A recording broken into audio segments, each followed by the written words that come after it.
ko lamang pong i-share ang good news, ano. So, kung matatandaan nyo po, nagkaroon po ako ng not recommendable sa aking profile na violation, ano. So, kaninang umaga po, good news po talaga. After ko po mag-upload ng video sa Reels, sinek ko po ang aking account. Baka nga po may magawa na naman akong violation sa aking panibagong in-upload na video sa Reels, ano. So, good news po, pagtingin ko po sa aking profile, ay recommendable na po ito. So, naibalik na po siya na sa pagiging recommendable.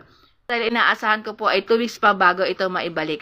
Pero 7 days pa lamang po, ito po ay naibalik na. So sa kapwa ko content creator na nagkaroon ng ganitong not recommendable, sundin lamang po natin yung process para po ito ay maibalik na kaagad. So ang ginawa ko nga po, kagaya ng nauna kong content, ano, ang ginawa ko lamang po, in-screenshot ko lamang po ang aking account, na wala po ako mga violation at ganun din po yung aking issue about sa pagiging not recommendable. So, isinend ko po ito kay Meta kalakip ng copy link ng aking Facebook at ganun din yung message ko kay Meta.